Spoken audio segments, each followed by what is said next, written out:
What is going on, guys? Welcome back to another episode of Talking Halos. I'm your host today, Jared Timms, and I'm joined alongside my co-host, my partner in crime, Nate Green. Nate, how you doing? Well, getting closer. Getting closer. I got a dog over here shaking the table, so sorry about Always. that. Yeah, a lot of fun trying to get underneath me here. Big lab, dude. No, stay out from there. Okay. It's We're a good getting this start. rolling here. All right, it's a great start to the podcast. Great start. So, before we get going here, a lot of fun stuff to talk about, though. There are a lot of Angels news. Like you said, we're getting closer. We are getting closer, which means the Angels should be, getting doing some stuff. And at least there's a little bit, I guess, a little bit of news in the baseball world regarding the Angels. We'll go over it here shortly. But first, before we get rolling here, just want to thank everybody for watching and listening. Go ahead and follow us on all our social medias, X, Instagram, Facebook. You can follow myself on X, Jared_Tim's, Nate at Nate Green 34. Sneak preview, not even sneak preview, but we will be jumping on to Locked On Friday, tomorrow. So if you're watching this tonight, if you're watching it Thursday night when this comes out, watch Not Talking Halos. I mean, of course you could, but watch Locked On tomorrow with Mike and John. We had an absolute blast talking some Angels baseball there. It's the collab that everybody wanted. You wanted the negative Nate with with the Locked On boys over there, and had an absolute blast. So thank you both, Mike and John, for having us on. Really appreciate it. We're gonna get them on here as well. I just got to get the whole. You guys look at all the red and everything like that. I got to get the 4 screen figured out. I got 3 screens. Got to get the fourth one figured out, and we'll get the boys from Locked On over here to talk a little bit Angels baseball with us here. Extremely excited. So go check that out if you're watching this on Friday. If you're not watching, if you're watching on Thursday, remember it comes out Friday. Had an absolute blast doing it with them. And of course, give us 1 second to pay the bills here. All right, Nate, let's get it rolling. 'Tis the season. I wanted to start us off with a question of the day. I know you love these when I start pulling Oh, these out. You have no here we idea what, go. what I'm talking about. You've been No, asking this is all what's day. frustrating to Yeah, me. I love doing this to you. I know it's extremely frustrating for you. But I'm not sure a lot of people are thinking about this quite yet. But this is the last year of Ron Washington's contract. He turns 73 in April. He's going to be a little bit older, which means after this year, he'll be 74 if the Angels decide to bring him back. I'm not 100% sure what's going Is on, that but how age works? yeah, it is. You age 1 year, unless your birthday, Okay. for some reason, unless your birthday is on a leap year, then you're 4 years younger and you live a lot longer. No, but yeah, it turns 73 in April. Last year of his contract. If the Angels have another sub 500 year, do you think that Ron Washington returns? Who's the general manager? Perry. Then yes. Okay. For another year. No, it does depend. I know that Perry just signed an extension, but like if Perry gets fired, then I don't see Ron coming back. If Perry gets to come back again with another subpar year, which would be what 5 straight years of under 500 baseball for him, then yeah, why not bring him back? I mean, like we're gonna let that guy pick another manager after having another subpar year. So yeah, if Perry's still in charge, then Ron gets to stay. If Perry's gone, then Ron's gone. Well, back to negative Nate here, huh? Attaboy. Love it. It's not negative. That's just the facts. Like Okay. that's it All is right. what it That's fine. is. Like That's fine. That's fine. Who do we think can replace him? I got 2 names in mind. Go ahead. Who do you think? Because oh, you want me to start, give you a second to think about it since I didn't give you time to think about it? yeah, go ahead Yeah, I because got two names, both okay. former Angels. One's a little bit weird. One's been a candidate before.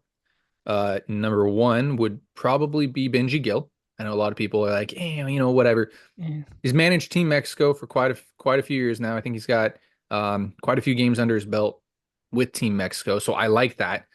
And then name that I'm sure a lot of people probably aren't talking about, but is getting a lot of love right now because he just won the Leadum Championship is Albert Pujols. He's getting high praises in the Dominican right now when in the Caribbean series, I guess is what you can call it. He's getting a lot of high praises for what he first off did there, and second for being what he did as a manager. It seems like players liked him, and it seems like he's good with the media. He's a good communicator. He makes a lot of sense. Technically, I don't know how it would work with the current contract he's under with the Angels right now, because technically he's still under contract with the Angels. Mhm. But I mean, it's at least worth like a conversation to say, hey, like Albert Pujols might be the manager of the Angels, especially if Artie has anything to say about it. I think that's fair to say. Like if That Artie is has something fair. to say about it, I could totally see Albert Pujols being the Angels manager. And actually that might help the Angels out a lot because you know who else might come in with him? There's a certain Molina brother that may come Yeah. in and might want to coach as well.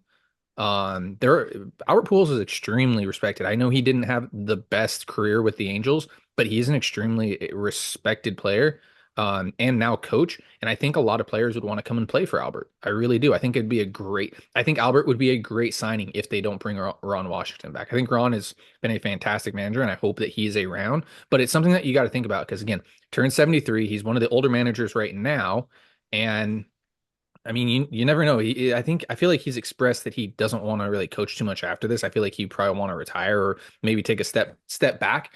Because again, he is getting a little bit older. But like I said, I mean, I'm not upset about Albert Pujols. That's a big name. You could draw in a lot of big big name free agents as well with Albert Pujols. Um, so yeah, I'm there with it. You got any names that you like there, buddy? Yeah, well, when you mentioned Albert Pujols, it reminded me of John Jay, and how well respected he was when he played for Team USA under Soch. Coached a little bit with the Cardinals, played with the Angels, of course. So he would be an interesting name just to see. I think he's more of an analytic guy, where like if you are going 100% analytics, um, like the Dodgers do or like the Mariners do, like he's probably that guy because he'll probably do things correctly. But I think you forgot somebody. Skip Schumacher would be, I think, a guy that makes a lot of sense. He's a SoCal guy. Um, and I don't know. I think he could be what the Angels are looking for, a guy that has done well with young talent. Miami had some young talent, and he was able to win some games with them. He's been around San Diego. He's been around St. Louis, so he kind of understands some of these really iffy orgs and has been able to win with some of these really iffy orgs as well. Last thing I want to say about this, and the reason why I like Ron Washington and not analytic coaches is because the Angels don't have the best analytic department. So I don't want to see the Angels bring in somebody who's good with analytics. I don't think that's going to mix very well. At the end of the day, I feel like that was what we saw with Billy and when Billy brought in Brad Osmus. Like that seemed like a very analytical team that was not equipped to run like an analytical team just because the Angels aren't that as funded in that department as, say, the Dodgers, the Astros, the Rays, those types of teams. So I prefer to not see somebody that has an extremely analytical mind come in. But then again, we have another year. I wanted to propose that question. I think I asked it last year as well. I'm thinking ahead of time, but with Albert winning the Lead'em Championship down there in the Caribbean Series, I thought it was a good time to ask it. So let's get on to a little bit of baseball news and news that I'm slightly worried about.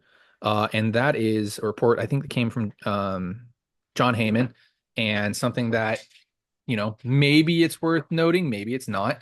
But he mentioned that the Angels kind of have a split decision on Pete Alonso. And it slightly worries me when that type of thing comes out because it makes me think that Artie wants somebody and the front office doesn't, or Artie won't pay and the front office wants somebody. So I don't know what your thoughts are on that. Well, John does work for Scott Boras basically, so he's going to do whatever he can to keep Scott Boras's guys But that's in not the something that media. helps Scott out. Like what is that? I mean, I guess it helps Scott if Artie It wants just him. keeps Pete in the media. That's all he needs to do is to keep Pete in the media and keep Pete's name out there as long as possible. Um, so like everything that John Heyman says in the offseason, I take with a grain of salt just because he is a talking head for Scott Boras. Does it concern me a little bit because from the way it sounds like the front office wants him and Artie does not want to pay him. The only reason I say that is because if Artie wants him, he would be an Angel right now. Like it sounds like a lot of people are like, well, if Artie wakes up tomorrow and just decides on Pete Alonso, then Pete Alonso will be an Angel. And so that's what kind of makes me think that it's the front office that wants him. And Artie's like, I don't know if I really want to go that way of spending. And I think the one thing too is the contract, the way that it's been. Again, this is John Heyman, so you have to take this with a grain of salt. But like the way that they are constructing the contract, I don't see Artie signing any of these contracts that Pete has been supposedly thrown out there. 3 years at 30 mil a year with an opt out after year one and year two. Um, I think there was another one where it was like 4 years at 25 mil a year with an opt out after year one, two, and three. Like there were so many opt outs in these things where it's like we're not going to, as of right now, with the roster that the Angels have constructed, they're not winning enough games to be a playoff team. And so if you have a guy in your roster that is going to opt out if he has a good year, and then I'm either going to have to pay him more money or I'm going to have to lose him, like I would understand not signing him for that. Now, if he goes and signs a 5 for 125, 5 for 150, and there's no opt-outs in it, then it's a different story. I think that would be one where you would kind of be a little bit upset with Artie if it's like, hey, front office wants him, but we don't want to spend the 25 to 30 mil a year for him. That's where I would be like, what's going on? But if there's a lot of opt-outs in this deal, like I just don't see that helping the Angels in the short term or the long term. I'll say this and I'll stick with my gut. I don't think the Angels and I don't think Perry will give up the comp pick, or that the draft pick for him, just because of where they're at with the draft this year. So I don't see them doing that. I've said that since the beginning of the season. However, I will say this. Do the Angels need starting pitching? Yes. Do the Angels need bullpen help? Yes. But if the Angels got Pete Alonso and you look at their lineup with Christian Moore in it and Pete Alonso in it, it's pretty dang close to being a playoff lineup. Now they need a pitching staff, a little bit more of a pitching staff, and they need a little bit more of a bullpen, but at least the lineup is a playoff caliber lineup. At the end of the day If with healthy. Pete Alonso. If healthy. You can say that about anybody. I don't want to play that game right now. You can say that about any Well, team. Any team if they healthy. they have not been Any team healthy in a if long time. healthy. Any team And if healthy can be a playoff team. But on paper, well, I'm not gonna let me take that back because not any team. But that's why I was like, this no. team on paper, if healthy, correct. Like if we want to say if healthy, that's fine. I don't want to play that game. But But you have to play that game. With Pete Alonso in this lineup, is a playoff lineup. I didn't say they had a starting rotation for the playoffs, and I didn't say they had a bullpen for the playoffs. Said that lineup, when healthy, is a playoff lineup. That's just first step in the right direction. I don't want to talk about it anymore because we're going to go down a rabbit hole that we don't want to Well, go down, and we've talked the about the a one million thing times, and our listeners don't want to listen to. this is the one thing that I'm going to say. The if healthy part is huge because we don't know when Zach Neto is going to play. Like, Play the if healthy there's a part chance that every Zach Neto day, doesn't play man. till July. We don't know. So like to sit here and be like, oh, this team is for sure a playoff lineup. We could run. There you We go. could be running. I said playoff lineup. I didn't I say it know, was a but we playoff could be team. running a shortstop out there that's hitting 250, 230 I'd with say no. even with Kevin Newman, that is a Mm, playoff lineup. It's pretty close. Kevin Newman batting in the 9 hole with Christian Moore, it's pretty close. I want to get on to the next thing though. I don't want keep to I going. said I don't want to dive into this rabbit hole because we can discuss this and we can argue it all day. But with Pete Alonso, it's a playoff lineup. Didn't say they have a playoff rotation. Didn't say they have a playoff bullpen. Speaking of bullpen, I do want to get into the bullpen a little bit because there's been a lot of talk about, and there's been a lot of bullpen signings here in the past 72 hours, 3 days or so. It just feels like there's been a lot of bullpen pieces that have come off the board, and the Angels have been linked to a couple of guys here and there. Tim Hill's one of them, but I did want to dive in and ask what remaining free agent relievers would you like the Angels to sign? Do you want me to start and you can look to Go see who's ahead. on, or do you got it? I mean, I already know who I'm going to say. That's fine. I got a nice list of guys here that went away as I decided to do it here. But Craig Kimbrell, if I can say it correctly, he was on my list of guys. Jalen Beeks, Adam Ottavino, Josh Dahmont, Trevor Richardson, Nick Anderson, Colin Pache, Will Smith, Daniel Bard, Kendall Graveman, Dylan Tate, Lou Trevino. I know some of those guys have been hurt and things like that, but those are remaining free agents. I'd love to see the Angels get a couple of those guys. And my thing there is guys who have had success in the past. They may not have had success last year, but they have had success in the past. They're, a lot of former All-Stars, players that have been in the playoffs, been in tight situations, can throw late in games. Like I think Craig Kimbrell can be a huge help to a guy like Ben Joyce. Those type of players is who I got. And then you got anybody that you want? Well, I'm going to continue to mention Lucas Sims because that's what I think the Angels end up with. Obviously, money. You'll hear me complaining if it's 10 mil or north of that. I'll be like, what the heck is this front office doing? But like Lucas Sims makes sense. Luke Jackson would be another guy that makes sense as well. Um, and there's two other guys that I was looking at. One of them just became available within the last 30 minutes or so. Ryan Brazier with the Dodgers. He just got DFA'd within the last 30 minutes.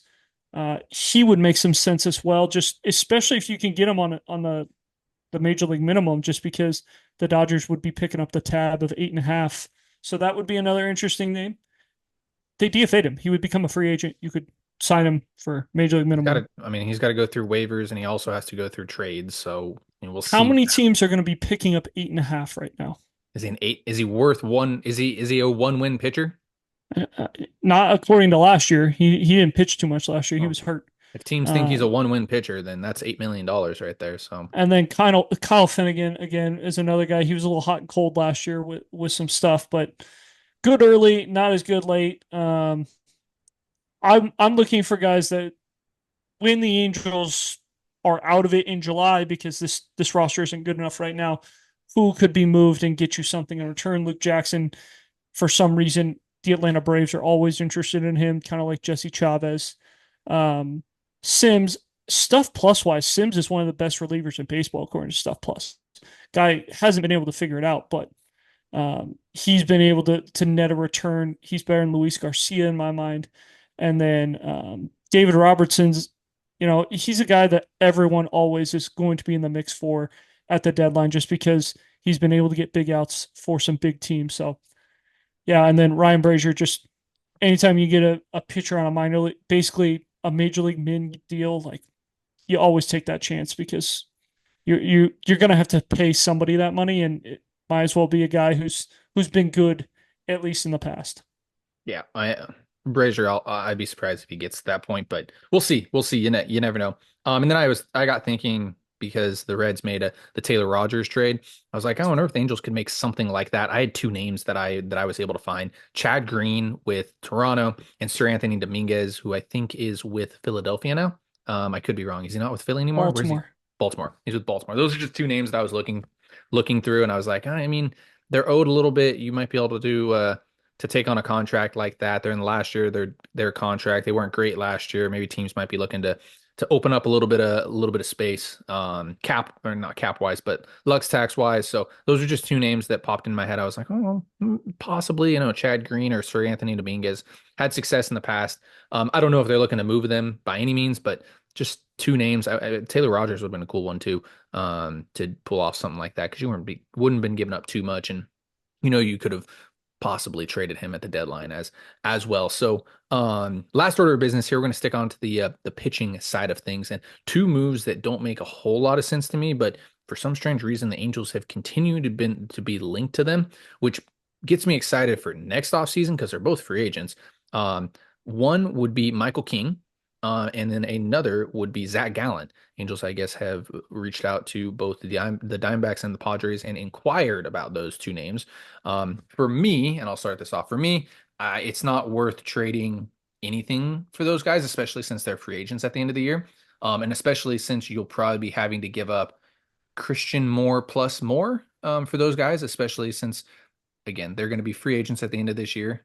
Maybe Michael King doesn't bring in that much, but I would assume he would. He was a pretty He good was pitcher. elite last Yeah, year. he was a pretty dang good pitcher last year. So I I don't know, man. I could be wrong on this one, and you guys that are watching us on YouTube, let us know if you want Michael King or Zach Gallen. But for me, both these guys free agents next year, not worth it to give up the farm system for him unless you really think that they're going to sign an extension with you or a team friendly extension.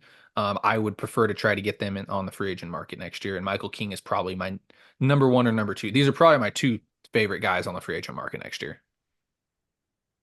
I misspoke on the Brazier. He's making 4.5. I thought it was 1 year 9, but He's it's definitely two. It was 2 years 9. So, um, he was banged up a lot last year.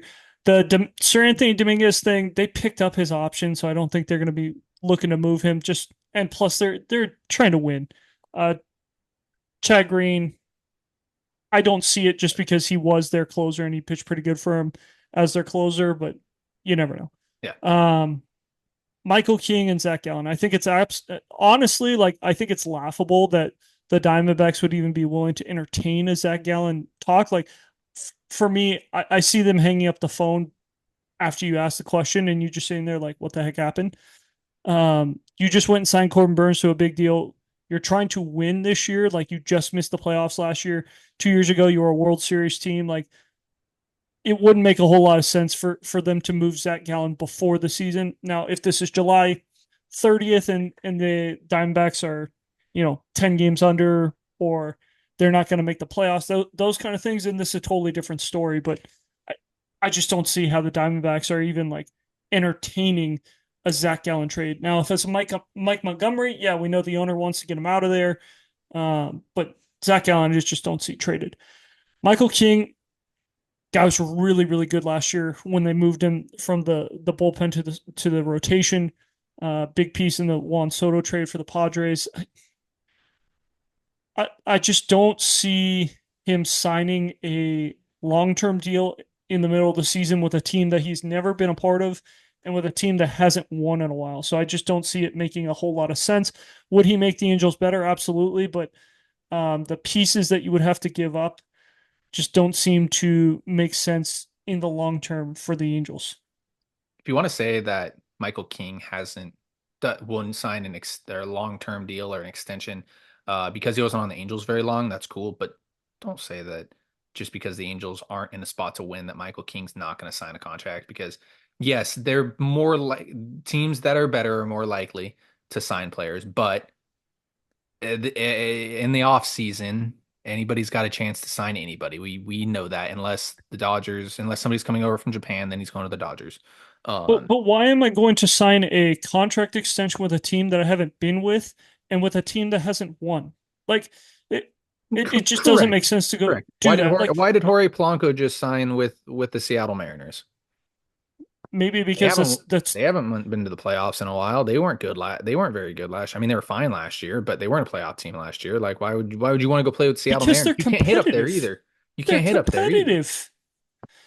Winning not It's a stupid winning argument. 80 We got to get 86 games is we got to competitive get that out compared to of losing 86 games. we got to get that out of our heads, Nate. Like at some point, and I mentioned at the beginning of this podcast, like, what if the Angels get Albert Pujols and all of a sudden it's like, wow, man, like, we have a very like, not that Ron Washington's not respected, but Albert Pujols, it's like, wow, we have one of the best players of all time. Like, this team's looking up. Or what if they go and they get Vlad first, and then it's like, oh, Michael King. So to say the players aren't going to sign with the Angels because they're not competing isn't fair. Like, yeah, I would rather go play with a winner for sure, but there are players that are going to want to be in Anaheim and certain things, family and things like that. Anaheim's a great place, fantastic place to live. But to sign a That's the reason why contract Anthony extension Rendon signed. before That's you the reason find that anything no, out? I'm not saying I'm not, you've said it before about players not wanting to sign in Anaheim because they're not good. That's fine, but it's not always going to be like that. Like, you can't just we can't continue to use that as an excuse for players not signing in Anaheim. How many wins did Seattle have last year? That's fine. How They're a many good games? team. How many games did they miss the Why playoffs by? why are teams going and signing with Pittsburgh, or why are players signing with Pittsburgh that hasn't been good? Why are teams going and why are players going and signing in Has Tampa? Pittsburgh signed a guy? Yeah, I don't think they Pittsburgh. got I Adam think Frazier. They Pittsburgh's got one Adam of. Frazier back. There you go. I think Pittsburgh's one of the like 5 teams that have spent less than $5 million Why are players going and signing in Oakland who's playing in Sacramento? Yeah, they're because they're overpaying. overpaying out of their That's mind. that's fine, man. The Angels will have to overpay, but I mean, doesn't mean they're not going to go sign guys. So Well, it doesn't look like they're in a position to overpay for guys. If Artie Moreno is not willing to spend $25 million on Pete Alonso, or $30 million on Pete Alonso, but he's going to overpay for a starting pitcher that he's never signed for more than 3 years. The biggest starting pitcher contract that he's ever signed is Kikuchi on the roster right now. That's the biggest starting pitching contract he has ever signed in his tenure. Artie? Yes. That is not true. The Weaver extension, I'm talking free agency. That's the biggest free agent starting pitcher contract he has ever signed. CJ Wilson signed for 5 for 75. There you go. That's the biggest one. So maybe not Not AAV, okay. but that's the biggest one. AAV So wise, Nate, AAV Nate, we're wise. starting a new segment. I need something positive from you. No, this team Finishing up. sucks. No. We're starting it Nope. off. We're thinking Nope. locked on for this. We need positive Nate here for a segment. Give me. Nope. All right. Well, we're Not gonna gonna do it happen every single today. time. We're gonna do it every single time, man. So It's not gonna happen today. if you guys want positive Nate segment, drop it in the comments for us. So with all that being said, guys, thank you so much for watching and listening to us here at Talking Halos. You can go ahead and follow us on all our social medias, X, Instagram, and Facebook. You can follow myself on X at Jared_Tim's, Nate at Nate Green 34. Guys, thank you so much for listening and watching. Have a great rest of your day.